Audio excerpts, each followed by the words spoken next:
Senator Collins, thank you so much for joining us. Was the president's call a perfect call? No, it was not. The president's call was wrong. He should not have mentioned Joe Biden in it, despite his overall concern about corruption in Ukraine. Why was it wrong for the president to mention the Bidens in that July phone call? Because the President of the United States should not be asking a foreign country to investigate a political rival. That is just improper. It was far from a perfect call. You call the president's actions wrong, improper, that they showed very poor judgment, in your words. Should the president apologize or acknowledge what he did was wrong? I think that would be helpful. President Clinton did that in 1999. It took him a while, but finally he did apologize for his actions. Will you support Senator Joe Manchin's censure resolution? I think we're past that point. We've had the president impeached. That is a far greater sanction than a censure. I think we're past that stage. Article 1 alleges the president, quote, will remain a threat to national security and the Constitution if allowed to remain in office. Are you confident that the president won't seek foreign assistance again? I believe that the president has learned from this case. What do you believe the president has learned? The president has been impeached. That's a pretty big lesson.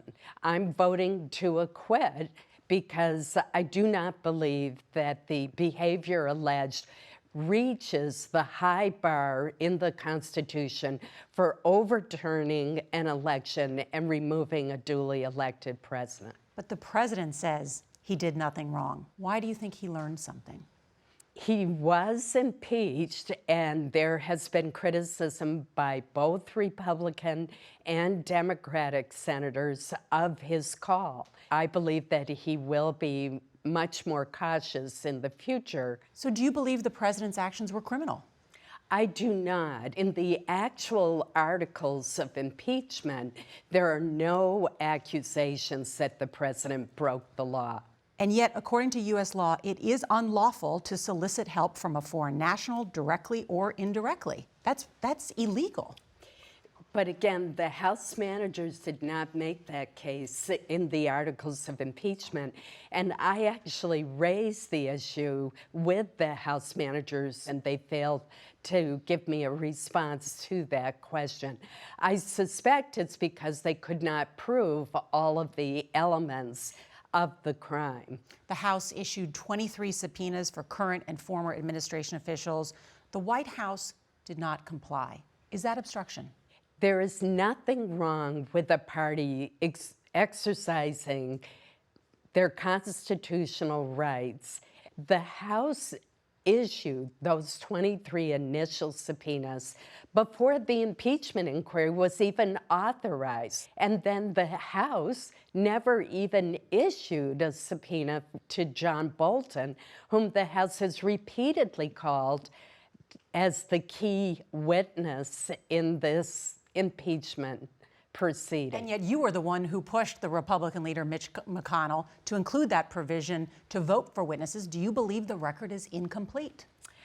I believe that the record is sufficient. There were 17 witnesses, 2,700 documents for me to reach a decision. You made an interesting observation in terms of Article 2, obstruction of Congress, that the House managers made the case that impeachment was a last resort.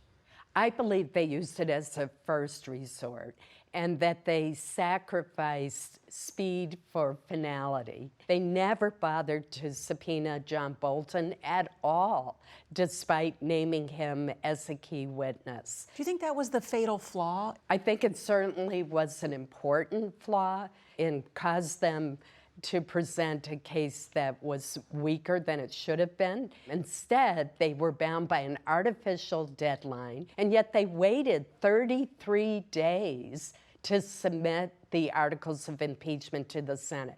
Was this a difficult decision for you?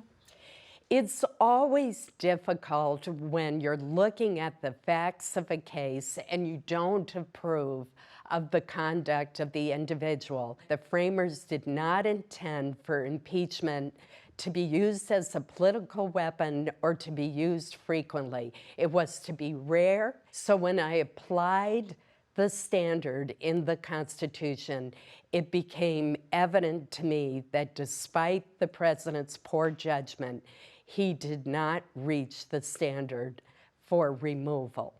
Tonight, the president will give his State of the Union address, just hours before the final vote on impeachment. Does the president need to address impeachment in his State of the Union? He does not, and he should not. Why?